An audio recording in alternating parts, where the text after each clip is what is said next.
Hey guys, this is Matty Ice here. How you guys doing today? Last time I ended with you guys part one of the 2018 Philly Open Round 3 matchup. And this is where we ended up last time. And today we're going to continue with part two of 2018 Philly Open Round 3. So we're at this point. Let's rewind a little bit how we got to this point. So basically, we had this unique knight trade here. And then I castled. No, I'm going to give up my bishop for knight. Bam.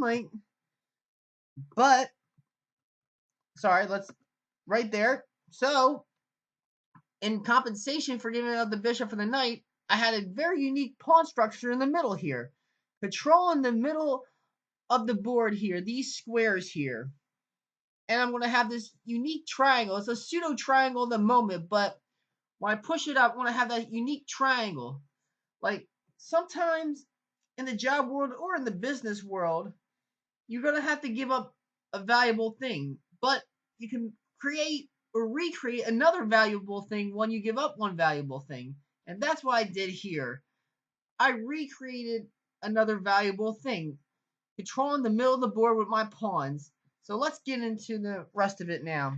So he saw my knight was on b4. Bam. He kicked it out with a3. So I had to retreat.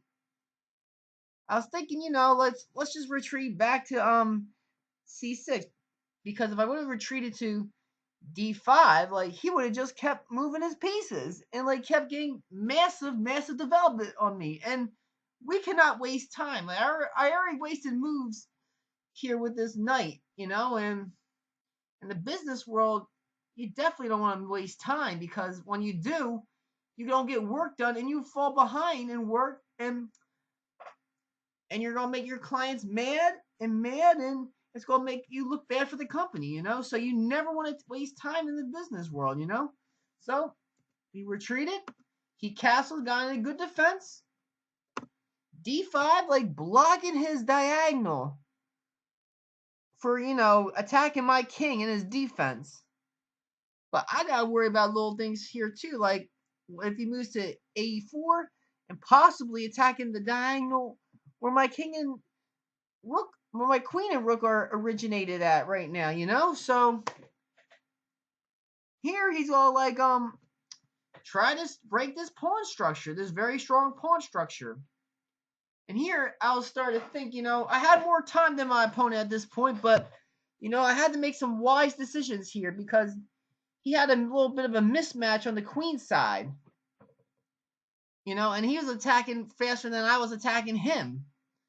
So I took some time here. He got back in the game a little bit time-wise, I thought about it. I'm like, all right, let's get out of this potential fork situation or skewer situation. So, bam, rook to d8.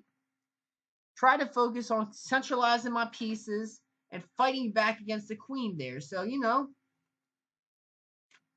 at this point, he's about up 1 point or 1 pawn. A point is worth the same as a pawn. So he's about 1 point ahead in positional advantage here. So I had to make sure I'd be very careful. So he's continuing his pawn storm. I'm trying to get development with defense. Here, what I was doing is redirecting the bishop and playing defense, because I saw he's trying to control this diagonal where my king's at. So, and then there is the move that really got me in a good position. He created it's a semi-pass pawn at the moment. His plan is to eventually queen, create a mismatch over here and queen one of these pawns to win the game, So what I had to do was, bam, I counter with a6 to try to stop this pawn structure here, or pawn advancement. But he did bishop to c3, keeping the pressure. I did f5. I'm going to try to create some kind of weakness on the king side, but in this game, it definitely was not enough. Keep it going. Bam. A4. That was powerful, because he's all initiate the b5 push with the a4 move now. So now, like, I'm thinking, I got to get some action over here. I got to get all my pieces over here, stop this massive queen sign pawn attack. So here I go. Queen to c7. He pushed it. And now I got to, like, protect that knight. I got to trade off. I got to do something here. And I thought about it. I'm like, just play defense. Like, right now, he got me in a very, very passive position now, and I'm in trouble a little bit. And he created a mismatch, got me in a passive position. He's being aggressive. Like, I'm getting squeezed at the moment, guys. Like, So take, creating a open file for his queen and rooks.